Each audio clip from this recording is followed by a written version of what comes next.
Hi, it's Fias Tarot. Hello, all signs. Okay, so yes, messages, energy check-ins, prediction, gabay, kung ano man ang ating mababasa. Okay, so syempre, before tayo mag-start, kung hindi ka pa nakapag-subscribe, please do subscribe and hit the notification bell para lagi po tayo maging updated sa mga mangyayari pa lang. And syempre, yes, kung may tanong po pagdating sa private reading, just message me. Wow, the sun. Sa akin pong FB page, for more info, this is a good news coming in. Sa mga nakikinig hanggang dito o sa part na to, there's this new good news coming in for you. Yes! Oo, yung mga hindi nag-skip. Oo, yan. Okay, so, anyway, again, kung may tanong pagdating din sa kay Perception of Light, oo. Kasi nagre-reading din po siya, oo. So, message lang po kayo sa kanya pong FB page. And sa mga naghahanap ng healer, kay Kuya Dingsi naman po tayo, ha? Pwedeng mag-message. And syempre, yung ating mga items is available. Yeah. And, yeah, kung may mga tanong pa, okay, hindi ko napapakita isa-isa, nakita nyo naman, yung yung mga bago diyang pasok pa lang, edi message na lang po, no, kung kayo ay curious, ano pa ba yung meron. So, yeah, para hindi masyadong mahaba yung intro. Nakakahiya naman kasi dun sa iba, na bakit daw ganito ang haba ng intro. Nahihiya naman ako sa inyo. Kasi, 'di ba, binibigyan ko na nga kayo ng ng libre lang na reading, tas ganun pa. No, nakakahiya. So anyways, air signs, Gemini, Libra, and Aqua. What's for you? What's for you? Let's see. Air signs, Gemini, Libra, and Aquarius. Okay. Oh, the Five of Cups. There's this water sign na pwedeng nagmo-move on. Okay, or maybe ikaw itong kailangan may ipag-move on, no? Anong meron? The Queen of Swords. Huwag matakot. Okay? Sa salitang move on. Hindi ko alam bakit. meron sa inyo na kailangang rinig nung word, yung salitang mga bakit ganun ako magsalita? Oh my God. There's this blockage. May blockage dito. Okay? Air signs. Meron ditong pumipigil na sabihin ko yung mga salita. Na hindi mo raw kailangan na matakot. Na i-cut off yung mga sitwasyon, person, kung ano man. Okay? Na pwedeng nagpapabigat pa rin hanggang ngayon sa'yo. Yun yung message. There's this blockages. Pwedeng ikaw itong may mga dahilan ka, rason kaya hindi mo ginagawa yung pag-move on. Ikaw rin ang parang magsasuffer kung hindi mo gagawin. Okay? Yeah, see? The Seven of Wands, that's blockages. Yeah. Or maybe meron ditong water sign or Libra na pwedeng natatakot mag-move on from you. Okay, well, a fellow Libra maybe. So, what else? Some of you may mafi-fix dito about legal matter, legal issues whatsoever, about legalizations. Yeah. So, Four of Cups. Why are you sad? Some of you. What's with that Four of Cups? Meron ako narinig, may namimiss ka. Or maybe merong water sign na nakakamiss sa'yo. Yeah. Ooh! Somebody na pwedeng nakakasama mo everyday. Bakit ka namimiss? Anyari? Pwedeng nakakasama mo siya sa isang environment na pupuntahan nyo maybe everyday because of the Three of Pentacles and parang workplace yan, school, or kung ano man, saan man. Yeah, work. Okay, may narinig ako gym. Okay, so what's with this Four of Cups? Bakit sila nalulungkot? Okay, the Ace of Cups, Universe. I don't know kung nakakasama ka pa nito. Pwedeng natatamlay siya. Nandun yung katamlayan. Oo.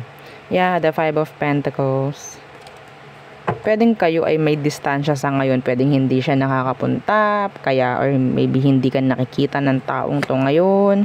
They want to sabihin nating makita ka muli. Yeah, they missed you. Maybe a friend or coworker. Okay? Pero I think there's this somebody na pwedeng may something. There's this emotion pagdating sa'yo. Maybe they like you. No? Parang crush. Parang ganyan. Okay? Some of them may pamilya. Okay? That's specific. May family. So, what else for you, air signs? May mga nananabotahe dito pagdating sa workplace. Okay, 10 of Pentacles. Money, money, money. What's with that? 10 of Pentacles. So, money is coming in. Okay. Yeah, the 3 of Swords. Everything. Pagdating sa kaperahan is going up. Going up. Going good. Okay, yeah, there's this victory. Ang ganda nito. Huy. Oh, yan. 10 of Pentacles, 3 of Swords in reversed. And the 3 of Cups. When it comes to kaperahan, sinasabi rito na sabihin nating medyo magiging okay. Ang mga kaperahan ng mga air signs. Yes, in general, kung saan man kayo gumagawa ng pakaperahan ninyo, kung ano man, trabaho, maybe there's this merit. Okay, merit or promotion or an increase, something like that. Okay? Maraming clients, customers, yan, ang dumarating. Ang darating. Okay? There's, an energy of improvement or progress pagdating sa kaperahan in general. Yeah. Merong mafi-fix na family problem. Yeah. Merong magkakaayos. I don't know kung meron kayong mga relatives na parang nagkagalit and then pwedeng magkita muli kayo and ma-fix kung ano man ang meron.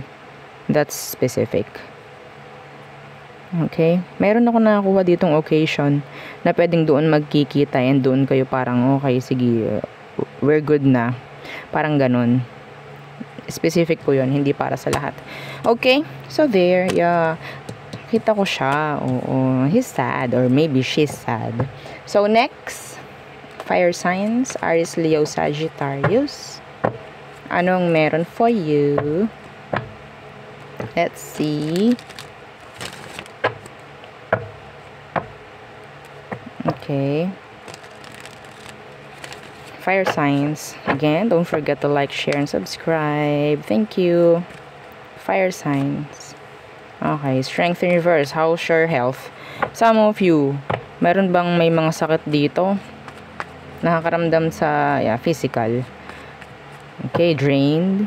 Mga ganyan. What's with this? The 8 of Wands. So, nakakita ko magkakaroon na ng progress. May gagaling. Parang ganyan. Unti-unti na mawawala yung sakit. Claim it.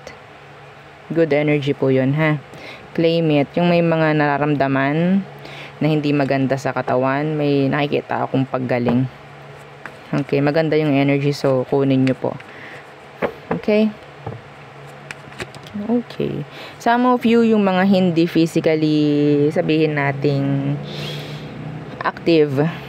Some of you, pwedeng magkakaroon na ng, sabihin nating plano na maging active, like physically, like going to the gym, or sabihin nating having a walk every morning, mga ganyan.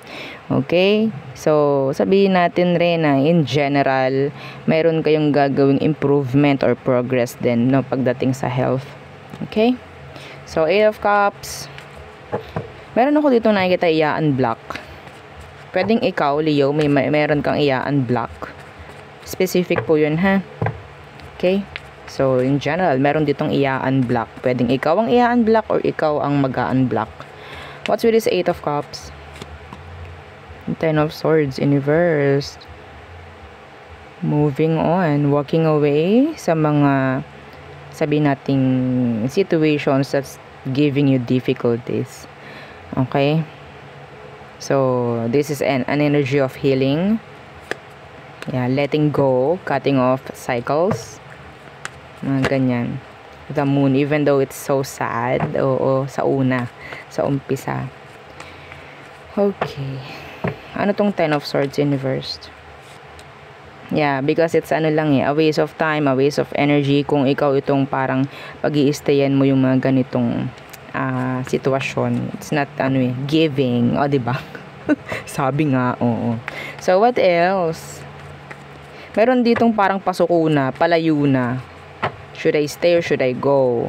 Meron pa ba akong hinihintay? Something like that. May nagtatanong ng ganyan sa sarili niya. Konti na lang, laglag na. Parang ganon, pasuko na.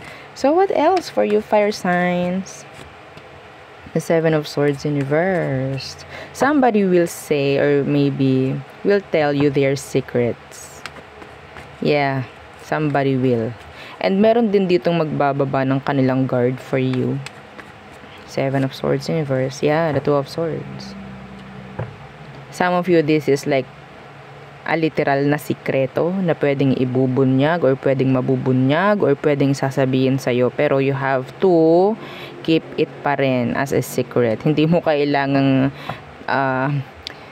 gumawa ng kung ano-ano rumors like that. Hindi mo pwedeng i-share kung kanino. I don't know why. Okay?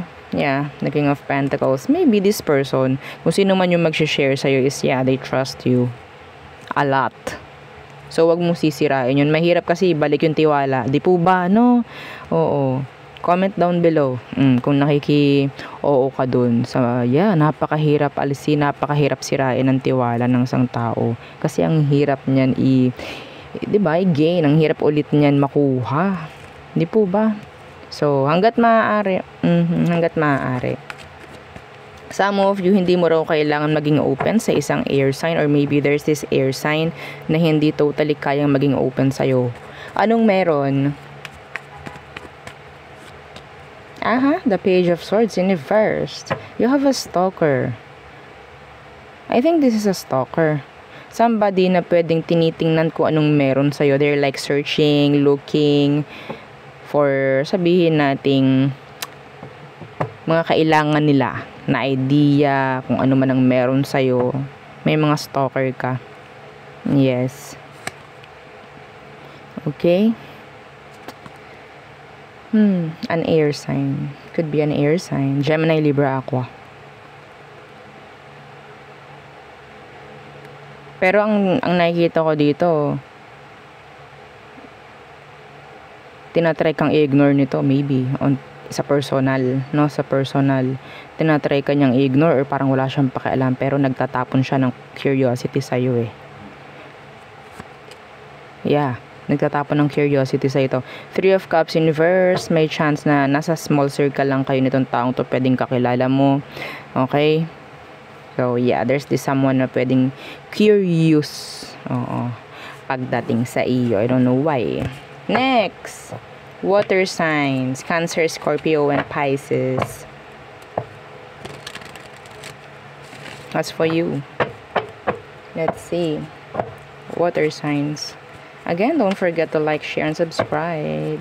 And kung may mga tanong po pagdating sa ating mga items, message na lang po. Thank you. Okay, water signs. The Fool. What's that? Some of you, ikaw itong pwedeng magte-take risk pagdating sa kaperahan. I don't know kung anong meron. Maybe you will be opening a business. Yeah. Opening a business. Meron din dito ako nakikitang somebody na pwedeng e-enter na sa isang malaliman na commitments. Meron ako nakukuha ditong energy about proposal. Marriage. Yeah, the 9 of Pentacles. Si 9 of Pentacles, pwedeng matatabunan na. Ito yung pagiging single and pwedeng pupunta na sa buhay may asawa. Parang may ganun. So, kung ikaw, single, may chance siguro. Merong energy na malapit sa'yo. Okay? Na pwedeng sabihin nating may chance ka na magkaroon din naman ng asawa if ever. Okay? Meron. Yeah, the 10 of Swords. O siguro some of you, kung ikaw itong may mga kailangang i-heal, do it. Kasi, Maganda na to. This is like bago. Okay? Bago. Out of your comfort zone. Parang ganyan. Wala sa comfort zone mo to. This is bago. Nakakatakot. May mga decision makings na pwedeng mangyari dito, ha? Sa pamemera, sa status mo maybe, or sa sabihin nating yun nga, pag-aasawa, parang ganyan. Yeah, see? The Ace of Cups. Meron ditong maybe planning na mag-offer na ng commitments. Meron ditong magpo-propose, or ikaw itong pagpo-proposan, like that. Okay? Iba naman dito, ang nakikita ko, ha, mas pinipiling maging single. And talagang no time for love. The Ace of Cups is here. Somebody, iba sa inyo, parang, naku, paano na to? Magkakapag-asawa pa ba ako? Parang tatanda na lang akong mag-isa nito. Kung ganun yung mindset, may takot. Hindi po ito magiging available talaga. Opo. Kasi parang takot kayo pagdating sa love. Oo. Okay? Parang takot. Ganun ang makukuha ni universe sa frequency. Ayaan nyo muna. Okay? Basta kayo masaya. Paano po magiging masaya? Yun nga po yung aking pinoproblema. Baka mamaya hindi na ako makapangasawa. Di, okay, i-go mo yung pamumroblema at pagiging takot mo, lalo nang wala. Oo, ganun lang. So, Queen of Swords. Meron dito makakapasa sa isang exam. Test. Yeah. That's nice. The Sun in reversed. Who is this? May galit sa inyo. May nagagalit sa inyo, mga water signs. Who is this? Who is this Queen of Swords? Who is this? Let's see. They're like closed off. Pwedeng dinededma ka nito. What's with this Queen of Swords? Death in reverse. I don't know if this is a past person. Or sabihin nating wala lang mga nangyayari sa buhay niya sa ngayon. Yeah, somebody is wishing you bad luck. Don't welcome it. Itong taong to, they're not happy. They're stuck. Gusto ng taong ito, hindi ka rin maging okay. See? They're saying negative energies, negative words pagdating sa'yo. Kahit hindi mo man alam. They're throwing you, evil eye. Okay? Protect your energy, please. What else? Water signs. What else for water signs? Cancer, Scorpio, Pisces. Boom! Okay, the Tower. Unexpected. Unexpected. May nakakuha ko dito yung papasa. I think this is like second time.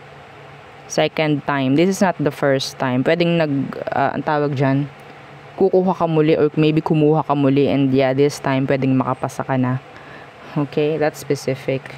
What's with this Tower? What's with the Tower? The Six of Wands. There's this victory. Unexpected invitation. Some of you. Meron din ditong biglaang ikakasal. Sa totoo lang. I don't know. Pwede kasing masyadong traditional yung family. So, may pregnancy ako nakikita rito. So, maybe, yun yung rason kung bakit ikakasal na lang bigla. I don't know kung sa'yo to, or pwedeng maririnig mo lang itong mensaheng ito. Itong something na to dyan sa paligid mo. Okay?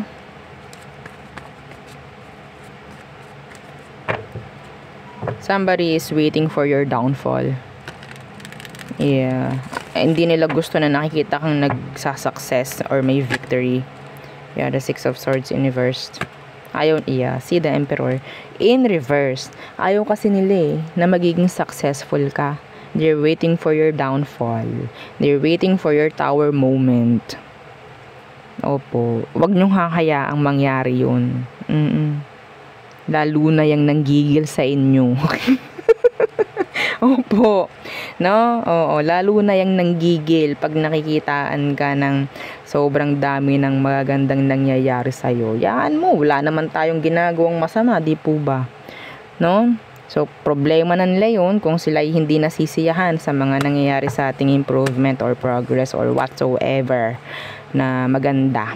No, wala na silang dyan. Wala na rin tayong problem dyan. Okay, so next, Earth signs. Earth signs. Hi! Oh, nawawala na naman yung boses ko. Oh, husky na naman. Okay, so Earth signs, Taurus, Virgo, Capricorn. Okay, let's see what's for you. Some of you might be dealing or dealt with a Sagittarius, maybe. Okay, what's for you? You have to be more patient. You have to be more patient. Six of Pentacles in reversed. May mga magbabayad or may mga babayaran or may mga magbabayad nga sa inyo. Sana nga, no? Oo. The Knight of Swords. Yeah. Okay. Yung someone na pwedeng tinakbuhan ka. Oo. Pwedeng magbabayad na yon. Ay, talaga? Opo. May nakita akong energy. Siyempre, hindi to para sa lahat, ha?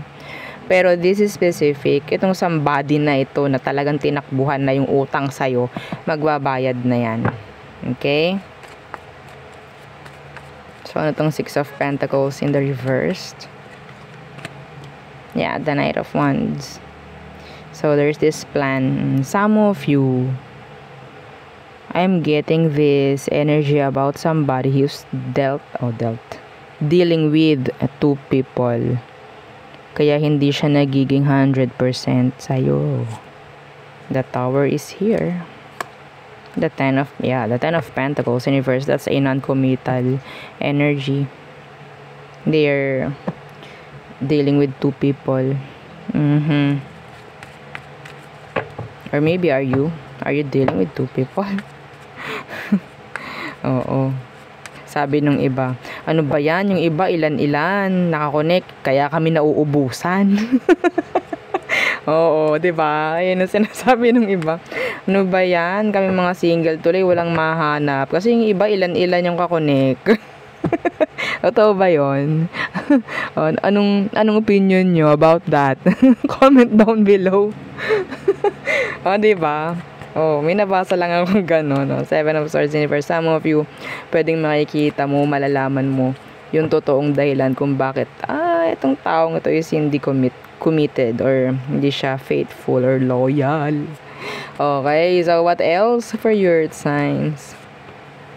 Okay, the Five of Pentacles in reversed.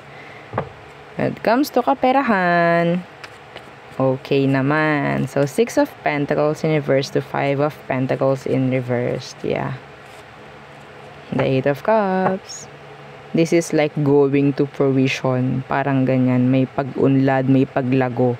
Okay. Some of you, ikaw itong mag-i-invest. Yeah. Yung iba sa inyo, I don't know, kung meron kang gagawing, ang tawag dyan, upgrade pagdating sa bahay mo or pagdating sa sasakyan mo. Something like that.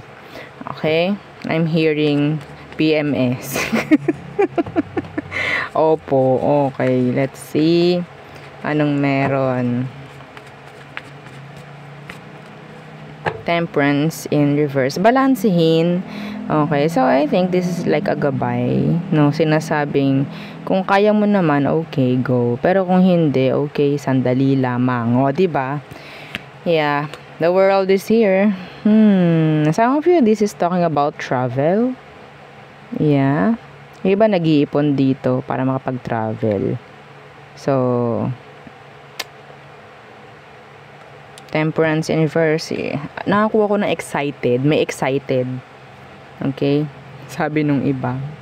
Huwag ka ma-excite, baka di matuloy. O, diba? Mga ganyang bagay. Pero just be patient. Just be patient. Kalma lang, kalma. Ikalma mo. Diba? So, ano pa? Oo. Pasensya na ha. Kung natawa ako mag-isa. Ganoon talaga eh. Okay, the Page of Swords. Okay, you have a stalker, earth signs. Who is your stalker? Who is this stalking you? Somebody is keeping tabs on you. The Magician in the reversed. Could be a Virgo. Somebody na pwedeng hindi mo ka-connect or ka-communicate ngayon. Why are they stalking you? Why? Bakit sila nag-i-stalk sa'yo? Anong meron? Some of them, they're throwing you evil eye. Oo. Etong iba sa kanila, may alam. Yes. Ha? May alam. Oo. Marunong silang gumawa ng kung ano-ano. The Four of Swords in reversed. Merong humingi ng tulong para makausap ka. Pasensya na sa boses ko. Yeah, they're takot. Oo, they're afraid to contact you. Some of them, pwedeng magpapatulong sa mga kakilala para makausap ka. I don't know kung ano meron. Okay? So, somebody is manifesting a conversation with you. They're like stalking you heavily. Yeah, heavily. See, the Ten of Wands. Look how heavy. Kita mo, 10 troso ata yung bit-bit niyan sa likod niya, tas siya lang mag-isa. Heavy. They're stalking you heavily. Anyway, they're stuck. So there, yun lamang ang akin nakikita sa ngayon. Kauntian lang na energy. Okay, anyway. So again, don't forget to like, share, and subscribe, and follow our FB page. And syempre, yung atin pong second channel o second YouTube channel na Love Letter. O, pwede kayong mag-send doon ng inyong mga love messages sa kung kanino man nyo gustong mag-send or iparinig. So, doon natin babasahin, no? So, kung gusto magpadala ng inyong love messages, i-message nyo lang po ako dun sa isa ko pang FB page na Love Letter. Nasa description box below. Okay, so there, yun ang aking again reading for you. Yeah, thank you. Goodbye.